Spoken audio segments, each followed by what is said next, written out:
So here we have the Mini Cooper S hatchback automatic on a 17 plate. I'm going to start off by showing you around the outside of the car, and then we'll hop in and run through some controls on the inside. From the outside though, you can see it's a 5-door car with alloy wheels and tinted windows. Let's start off inside the boot and then work our way around the rest of the car from there. So as we approach the back of the car, you'll see we have reversing sensors, the twin tailpipes that are unique to the Cooper S. Loads of boot space as well, along with that 60/40 split folding rear seat. And this space can be increased by folding this tray section, which then stores away behind those rear seats there. Okay, so we're just going to work our way back round to the front of the car, and then we'll hop in and run through some controls on the inside. But now that we've done a full circle of it, you can see it's in excellent condition the whole way round. Just briefly before we climb in, I think it's well worth seeing the interior from this exterior point of view. You get half leather seats. There's plenty to run through on the dashboard as well, so let's hop in and we'll do that now.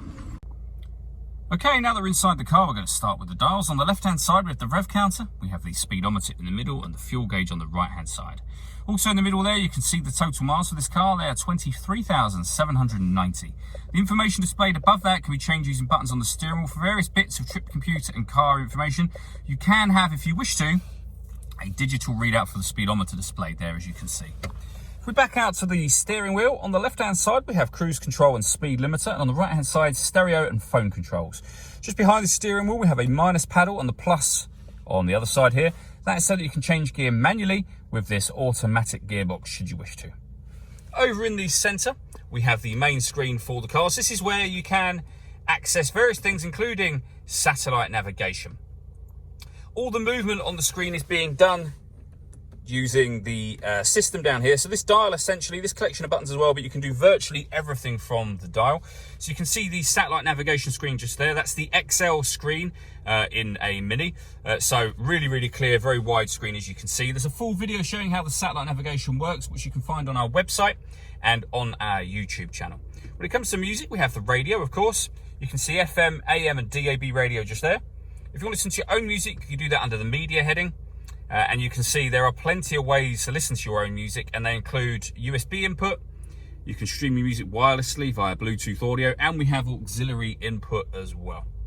On top of all of those things on the screen, we have got a full color reversing camera, which you can see just there. So it does make this car very easy to park.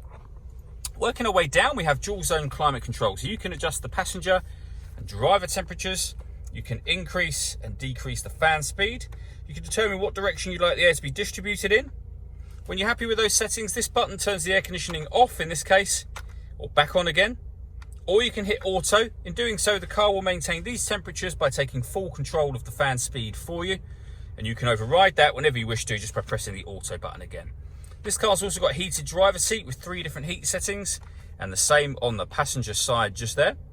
And with a proper heated front screen as well. Underneath that, we can turn off the stop and start. This car is designed to cut out when it's stationary in traffic to save you fuel. That system is now turned off. This button will start and stop the engine. We can turn off the traction control from here. And this one will change the information that's displayed in the heads-up display, which you can see is showing just there. Under that, we have a 12-volt charging socket, USB and auxiliary inputs. We then have the gear lever for the fully automatic gearbox.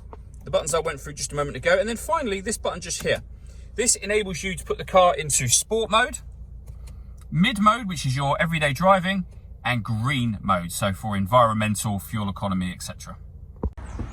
All that leaves me to say is thank you for taking the time to watch this video. If you'd like to come and see the car in person and have a test drive, please feel free to call any of our MJA sites. We'd love to hear from you soon.